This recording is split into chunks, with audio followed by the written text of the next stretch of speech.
everyone to the Port Huron Detroit Model Railroad.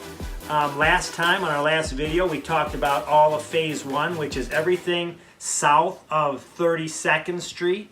And we talked a little bit about what we're going to talk about, which is tonight, which is more of the Port Huron Detroit history parts that I know everybody's been looking forward to. So a little bit of the roundhouse, a little bit of the office. So let me bring you right on in. It's right inside this door here, and this is the other half. So now, as you see here, we talked about last week on Phase 1. This is 32nd Street. As you see, it comes all the way down. It's about 16 to 18 feet long, so it's a nice HO scale long run. And we know in real life it's quite a long ways. So that's Dove Street there, as you can see it. Now, as you come back this way, you can see what we've had to do to get from Phase 1 to Phase 2. This bridge here works out real well to connect. And as you can see here, there's a little pin here, which I will show you when I open it up. Once the bridge is open, we have a pin to keep some of our cars from going off, or even engines to run off this way, since it is DCC and it is powered. So that goes up and down. This works here. Now, to get the power from that side to this side, we've done this over here.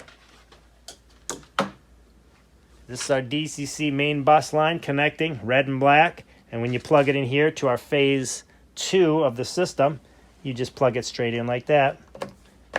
And you've now got it connected DCC. Now, as you can see here, right here from the transition to Phase 1 to Phase 2, the bridge is up. And you start going into, which is the roundhouse that's there today, halfway there today, kind of torn down, kind of up there still. Not sure what they are doing with it. I'd like to know. Right here's the Y, the famous Y that's still there. And right at the end of 32nd Street comes down, and this is the roundhouse. We actually are close to being done with the roundhouse. Next month or so, we'll have it on our next video. So as you can see, this is the back of the roundhouse. They got the pieces coming in. We wish we had more space here to complete the Y on the other end. But down here, we're going to just work our way down. The office will be right here. And the front yard of the office is here. The parking and everything's here. As you can see, we've already got some old railroad ties and some stuff in the back. A few power poles. And back there's a small propane tank. And the siding's back there, as you can see. And as you come down, further down, which we wish we had more room again, we have the tap-in yard down here, the PH&D tap-in yard. And everything in between. Nice size yard. Again, we wish we had more room, but this is what we ended up with, and we're very happy with it. You can see at the end of the video, at the end of the picture there, you can see the Tappan Station, which is a pretty famous building that we've been able to model pretty well. So we're happy with that. We're happy with the yard. We've got a lot of static grass and things that we've got on the closest two spurs here. And now, as you've heard in our first video, we talked a lot in Phase 1 about this area. Now what we're going to show you tonight, which I wasn't sure we were going to show you, but we're going to give you a little taste of what we've been working on over this COVID break. We've had a lot of time, so we started on working on our rolling stock and our special things that everybody's come to love. And you get a chance to see this caboose here that we worked on, number 62.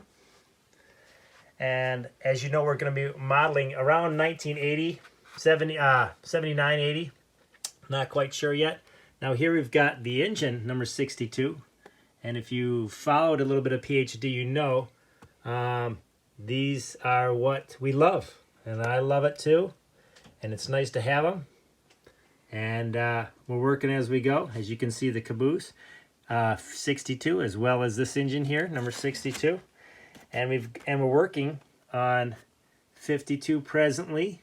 We're almost done with it. Working on it. We haven't quite got it completed.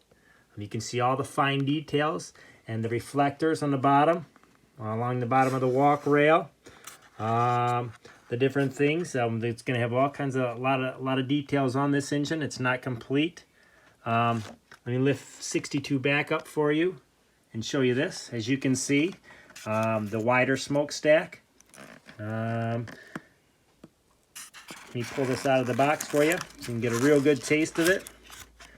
The double headlight, the rear headlight doubled in the back. It's rare to get. The proper horns on the roof. The proper radiator on the front. Double lights in the front. This was a long time, a lot of hours put into this engine. And as you know, we're doing around the 80s, late 70s. Let me show you one more, which is really neat. And this is my son's engine, Benjamin. And he has 60, but we've brought it way back from in the late 60s era, just so we could model two different kind of engines, since I fell in love with this paint scheme, and I couldn't make 60 without it. Has the big sunshades on the back. Let me pull this one out for you as well. And like I said a second ago, the big sunshades in the back, and on the side they're rolled up, number 60. Looks like Charles Brennan inside, I think his name was. Got to meet him. Great man. The paint scheme we loved, we couldn't get rid of it. I want to thank everybody for watching this video. Please, if you would, like and subscribe to our link. If you guys have any questions or comments, please leave them below. Thanks for watching the video. See you guys next time.